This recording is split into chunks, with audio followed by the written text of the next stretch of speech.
This isn't our normal broadcast, but what we're doing is we're going to, Andrew Dicecco and I, we're going to recap the Philadelphia Eagles draft. What a day it was.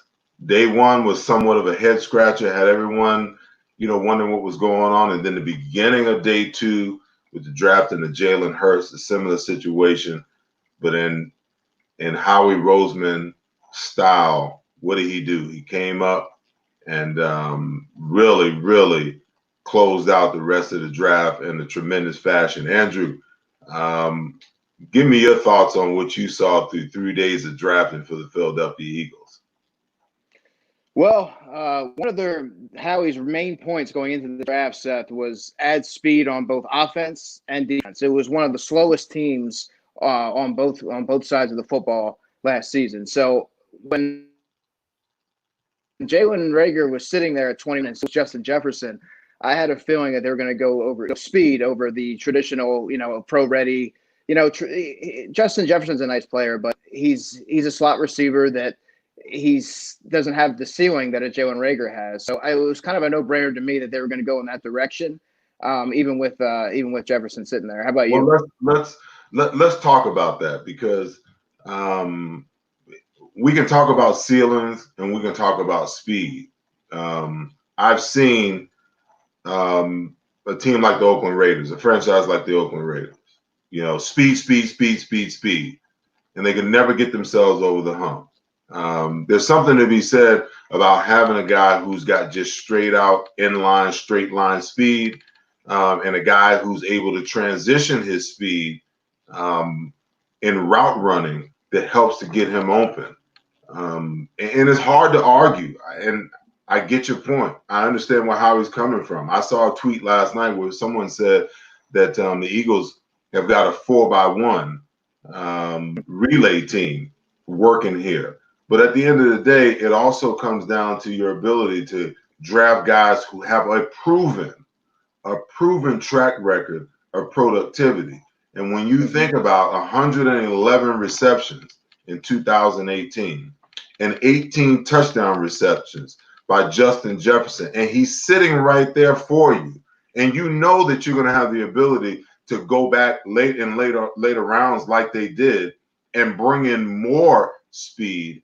It floored me that they jumped over this guy who was projected higher. And I get it. These organizations, they do their own evaluation processes and they understand who they want and who they don't like and whatnot. But it was really hard to sit back and watch this guy that everyone was anticipating that the Eagles was going to take, for them to jump over him and take someone else. And I get at the other end of the spectrum too, you made the point that, he's just a slot receiver, but people forget that Justin Jefferson played outside his first 2 years in college, and he wasn't that productive, but he didn't have Joe Burrow, and he didn't have Brady as the offensive coordinator to put this thing together.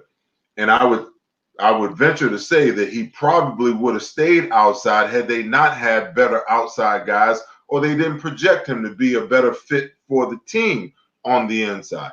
I just think that the Minnesota Vikings stood there at 22 and were beside themselves that Justin Jefferson was right there. And I think that he's going to be a heck of a player. That's not to say that Jalen Reagor won't be, but I think people really scratched their head when they saw how we jump over Justin Jordan and take Jalen Reagor. Yeah, and one of the things that I wanted to kind of bring to light that a lot of fans were concerned with are his drop rates, right? But 33% of the passes thrown to him were deemed uncatchable. I spoke to his offensive coordinator, Sonny Cumbie. He said that the drops weren't a problem for them. And another concern was his route running. Is he versed in running a full route tree?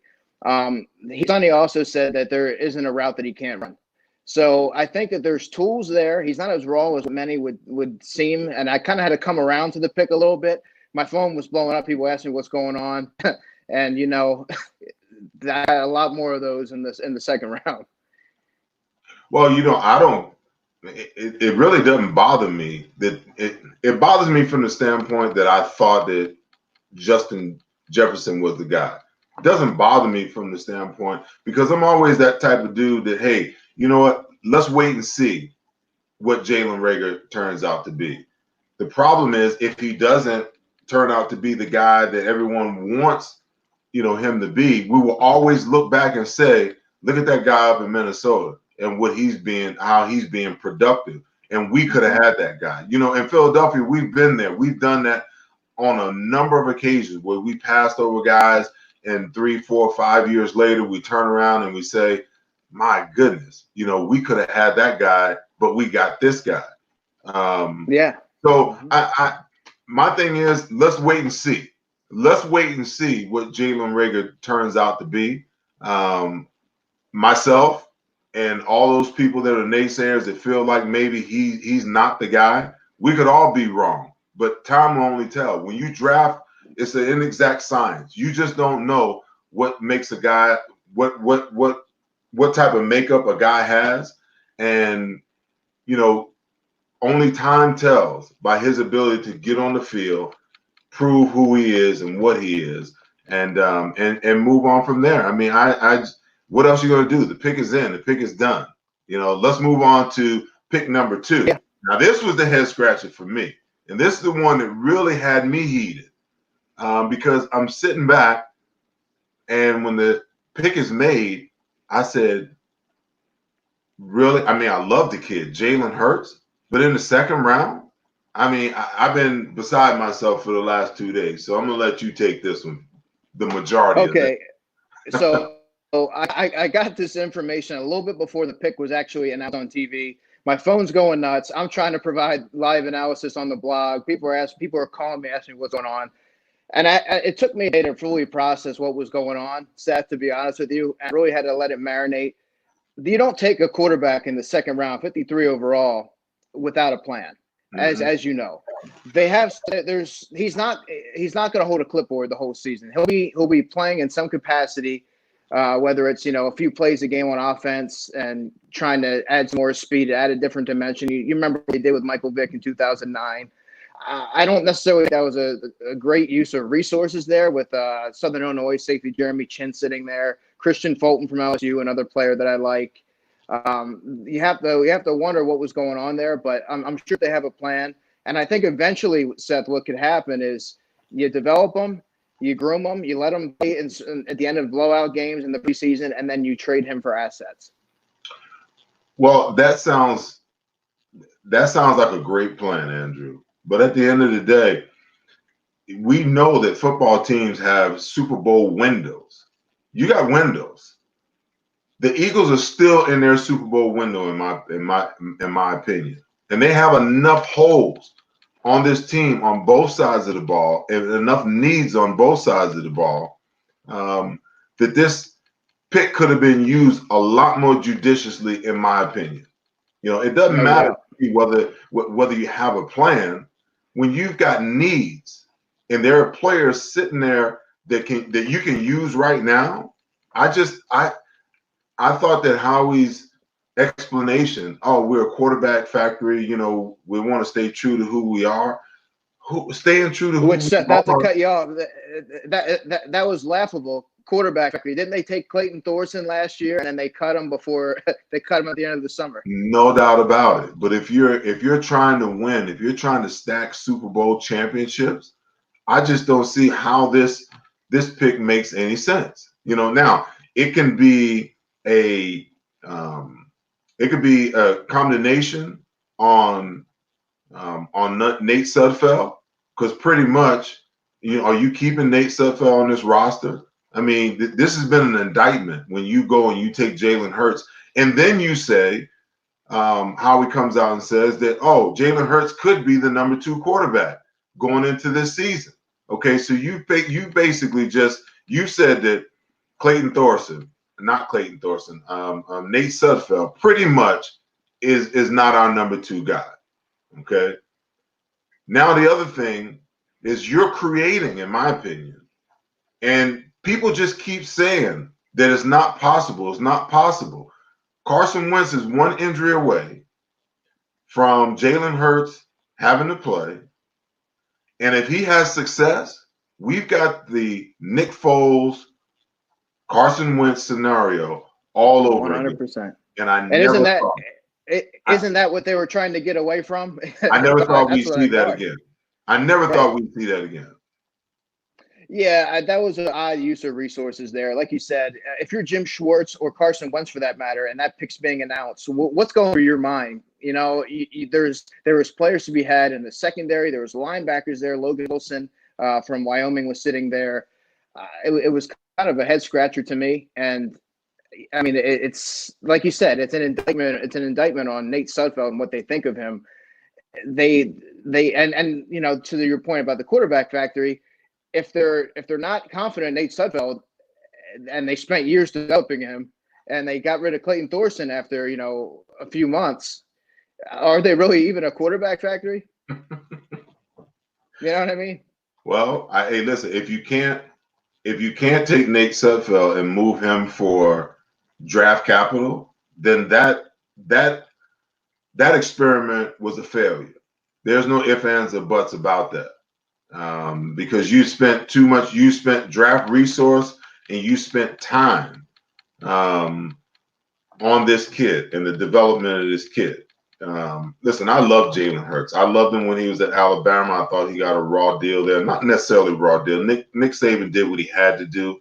Um, and you know, Tua took over the job. But I mean, I love what he was able to go to Oklahoma and transform himself into and do there. It's not. It has nothing to do with him. It has everything to do with how you position this football team to win championships. And I'm not so sure with the 53rd overall pick that was the wisest move that they could have made. That's just my opinion. They did take a linebacker, Seth, a little bit earlier than you and I kind of talked about on the podcast. Davian Taylor was the pick. I actually really like Akeem Davis Gaither from Appalachian State, but I know that there's a lot of interest there in Davian Taylor. He can run. He's built kind of like if you remember Ernie Sims from back in the day when the Eagles had him. He's 6 foot, 228, but he can run like the wind. I think he ran about a 4.37 at his pro day, but he's as raw as be. I'll tell you that right now. Well, I tell you what, I remember Ernie Sims. Ernie Sims wasn't 6 foot if you know put a stack of telephone books and had him stand on it. That's just the truth. I watched some film on this Davian Taylor kid, and I tell you what, he just flashes all over the field. A couple of things that I like about him, you know, he's a sure tackler. If he gets his hands on you, you're going down on the ground, or at least he's going to hold on till someone gets there. He flashes and he shows up from sideline to sideline. Um, he's a willing and able blitzer, something we haven't had at the linebacker position, um, and his speed. It's going to be curious to see whether you know he can be a really good cover linebacker because he has a lot of speed. Um, and he just flashes everywhere. I mean, every bit of film that I've watched, you see him flash all over the place, and he plays with a lot of energy. I'm happy with the pick. The only thing about the pick that kind of worries me a little bit, I think he's 228 pounds. Yeah. You may be able to get away with playing at that weight in college. I'm not so sure that he can play at 228 in the NFL. He's going to have to, you know, eat a couple of Big Macs. Yeah, he's going to have to do something. But like you said, he's a raw athlete. I believe he was at a junior college for 2 years, and then he went to Colorado. He doesn't have a whole lot of football experience. I believe when he was in high school, his religion didn't allow him to be able to stay out past a certain Yeah. time. So he was able to practice, but he could play in the games. Wow. So yeah. So I mean, there's a lot to like about him, but like you said, you got to be able to shed blocks and disengage the NFL level. He can't just run around people. But they're tools to work with there for Jim Schwartz. No doubt. And he plays like he's making up for lost time. At number 4, Kavon Wallace, safety out of Clemson. Love what I see out of this kid. His versatility, his ability to play in a myriad of different places. With the exit of Malcolm Jenkins from the team, when you watch this kid play, he kind of reminds you of a Malcolm Jenkins. Yeah, he's 5'11", 206. He's got that compact build. He can play in the slide. He can play in the box. He can play the single high roll.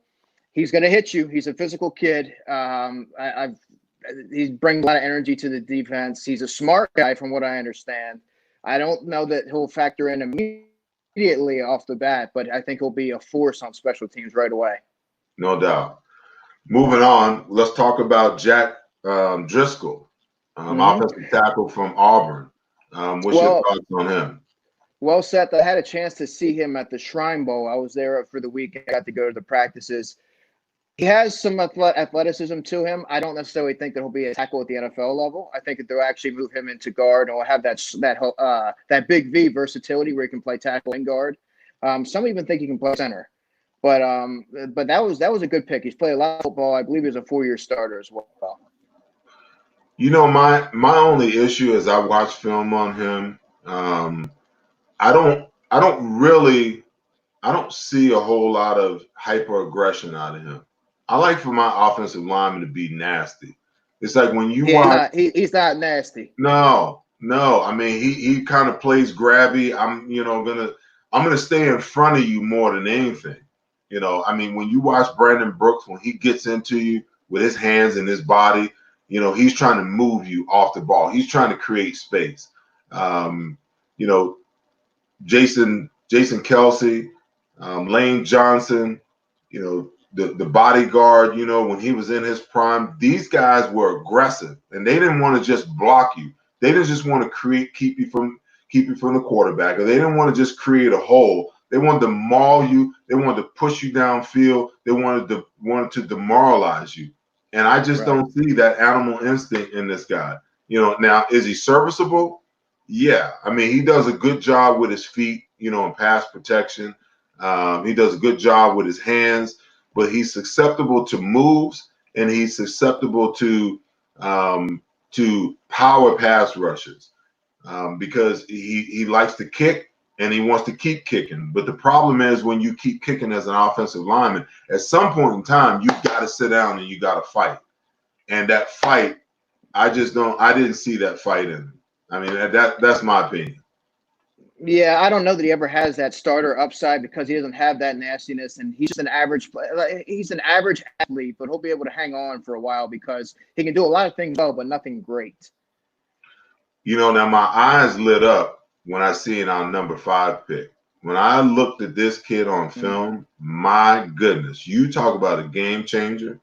All the things in John Hightower out of Boise State that we have been missing in our wide receiver core is all present and wrapped up in this one guy.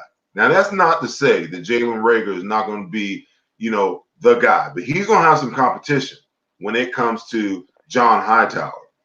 The guy, big fan. High points balls. He's got speed. He can adjust and track footballs. I mean, all the things that we were missing in our wide receiver core and speed. Once he gets in the open field, it is a wrap. Yeah, man. And the Shrine Bowl guy I got to see in the beginning of the week. I think there was one practice where he had 3 drops in a row, and I went in there. He was a guy that I was really looking at. I really like his game, and I was like, oh no, here we go. But he really impressed with his ability his route running is actually better than what people give him credit for, and he still has to develop the ability to track the football consistently and let the ball in. But he can separate, man. There's a lot of potential there. That was actually one of my favorite picks yesterday. I was really excited, and this next guy, I'm even that much more excited about. I mean, I was just jumping up and down when I saw this pick. Sean Bradley, linebacker out of Temple.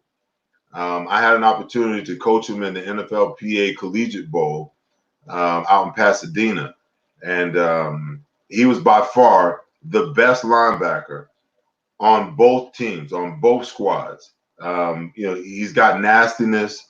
He's got great instincts.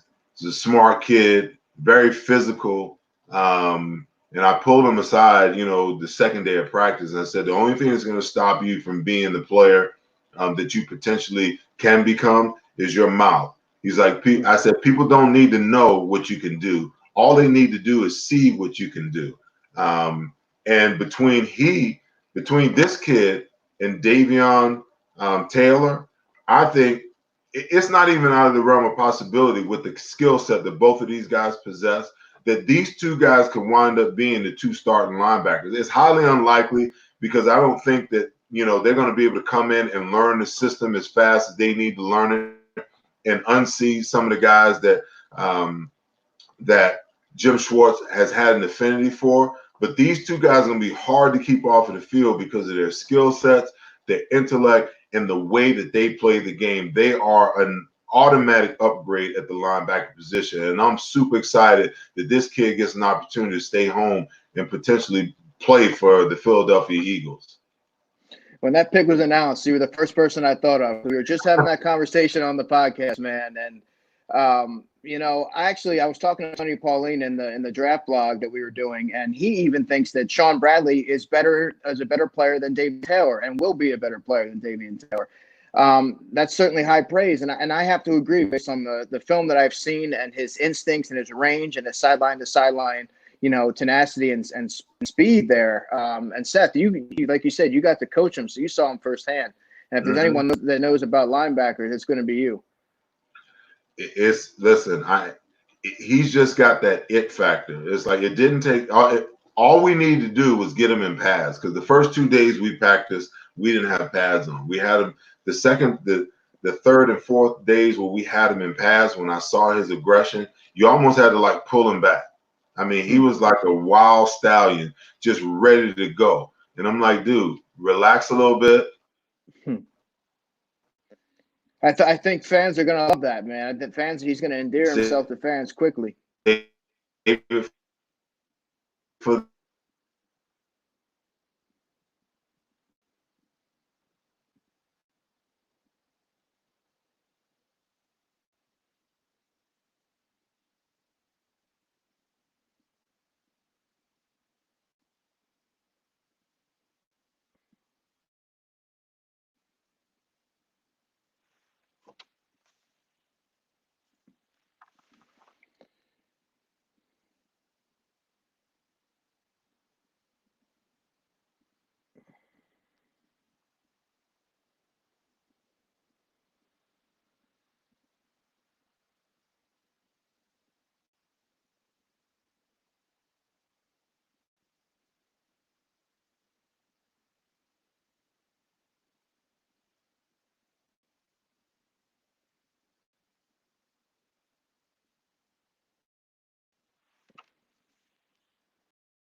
Sorry about that, guys.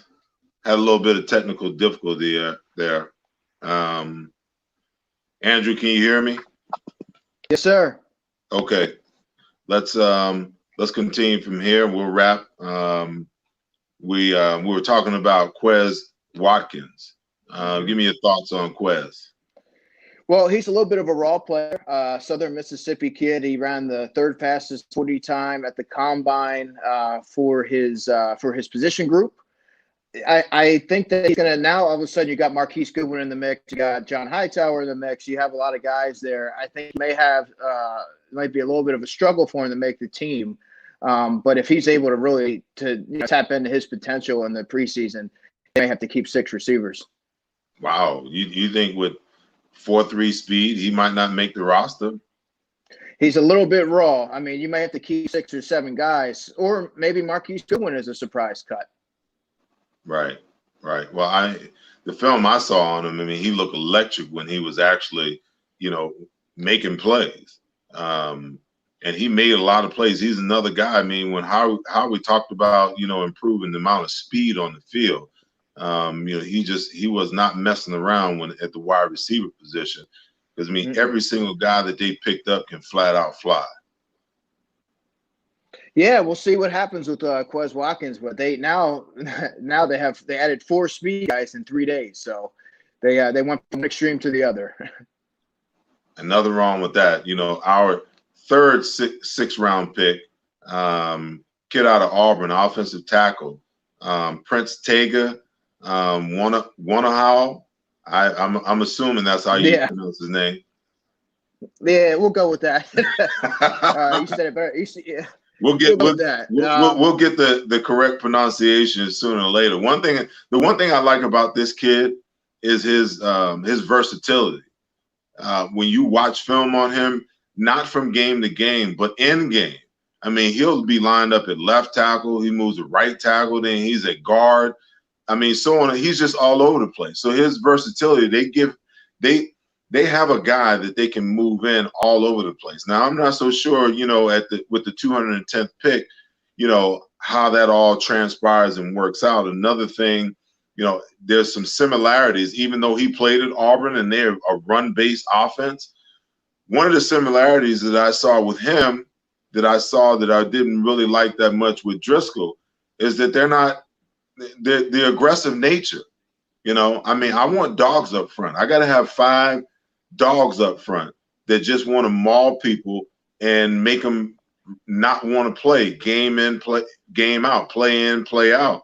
I don't see the same level of aggression out of this kid that I don't see out of Jack Driscoll. He was actually Prince was a steal. I'm not even going to try and pronounce the rest of his name, but he was a steal there in the 6th round. He was a player that many, including myself, had a 3rd round grade on. I think that he has some knee issues that go back to high school, and I understand. And he's very much a raw player. He hasn't played the game very long. So you hope they can tap into that nastiness because, like you said, you want the line of old in 2000 when you had Jermaine Mayberry, John Wellborn, John Runyon, Trey. You want that type of line. Well, no doubt, he has the makeup, the size. Over time, I'm going to be watching because I want to see the aggressive nature of guys. Once you figure out what you're supposed to do in the NFL, now you can go 110 miles per hour. I just want to see these guys, with the level of aggression. I know they're young guys. I know they're rookies, so on and so forth, and they'll grow into those roles if they are deemed to be worthy of making the team. But I got to see aggression because at this level, that's what it's all about. It's not just about getting in front of people, getting in the way of people. Players at the NFL level are too quick, too fast, too elusive, too mobile for you to think that you can just get in front of them and that's enough. You want to talk about aggression? Eagles fans like the 7th round pick, Casey Toohill. I didn't watch about him going into the Shrine Bowl week, but I keep seeing this undersized guy running at these tackles, attacking them, using his hands really well, exploding off the line. I'm like, who the heck is this kid, man? He's playing with a lot of energy, and he kept that energy throughout the entire week. I didn't think he'd be drafted, but I thought that he would be, a player worth developing. I really like his ability. Now he's only 250, so I don't know that he can cover well. He's going to have to gain weight if he wants to be a 4-3 defensive end. Right. Well, I mean, I'm always trying to see, when you get this late in the draft, you're trying to find steals. My question will always be, and at seventh round, you're taking a flyer on a guy. Just to be honest with you, I can say that because I was an 8th round draft pick. The Eagles were taking a flyer on me. What I'm looking for when you look at guys this late in the draft. What kind of skill set do they bring to the table? Having played at Stanford and understanding, how difficult it is, to get into that school. My question about, most of the guys that come out of Stanford, are they truly skilled football players or are they effort guys? And there's nothing wrong with effort guys because, sometimes the effort guy is better than the skill player because he's going to give you everything he has all the time, because he knows that he's lacking in the skill department. Now it's a major steal when you find a guy, especially as a 7th round draft pick, 233rd pick overall, that he has a skill set and a motor. That's different. Now you have something that you can most certainly work with. And that you have that Stanford pedigree. And one thing that really struck me with this draft class, Seth, is what we've been talking about for the past 2 weeks on our podcast, particularly what you've been mentioning. Get guys that live, breathe, and sleep football.